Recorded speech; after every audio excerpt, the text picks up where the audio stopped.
Yeah, Vic is here, and I don't mean he's here at TPC Scottsdale. He's here as a fixture and a force inside the top 5 in the world, and he has been red hot of late. 3 wins in his last 5 worldwide starts. More recently, coming off a win in the desert that was in the Middle East when Rory faded late and Vic won in a playoff. Here he is at number 3 in the world. All right, partner, I want full-on swing geek here, and I know you can give me that the way Scottsdale gives us noise. What's the level of respect that Viktor Hovland has within the instructional world, and why does he have it? Look, if ball striking, I mean, talking about hitting it right out of the meat of the face, or martial arts, he'd be Bruce Lee. Wow. Teachers look at his golf swing the way tourists look at the Mona Lisa in the Louvre.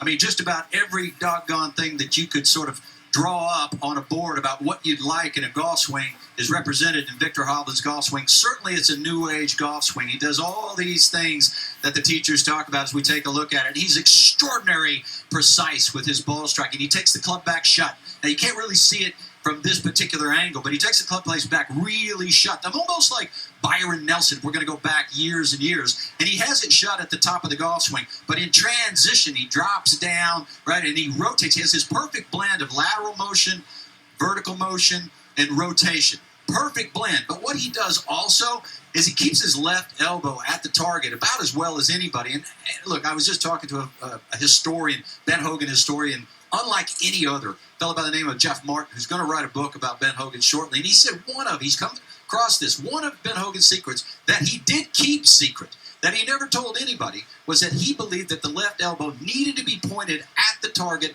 at impact. That's going to come out in his book. But again, when you start to look at players today, the best ball strikers tend to have their left elbow pointed at the target and the left arm broken just a little bit. Why that helps is because it inhibits the ability to rotate the face. If your elbow's like this and it's broken, you're going to release like this, which keeps the club face very, very square. Even amongst the players out here that have little face rotation, as little as anybody, the club face still turns over a little bit such that it's a little bit off their spine angle at this point in the golf swing.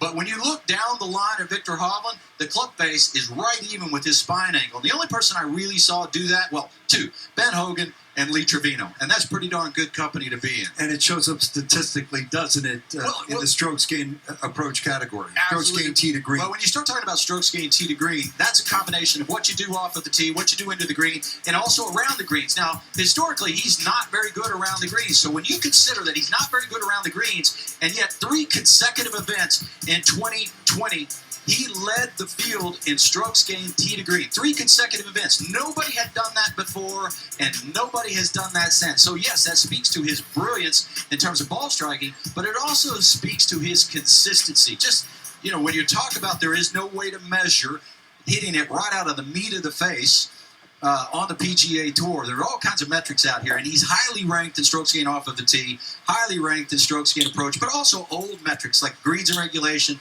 driving accuracy. He's highly ranked in that. Total driving. You just hardly could find anybody over the last 20 years who's hit it more out of the meat of the face than Viktor Hovland.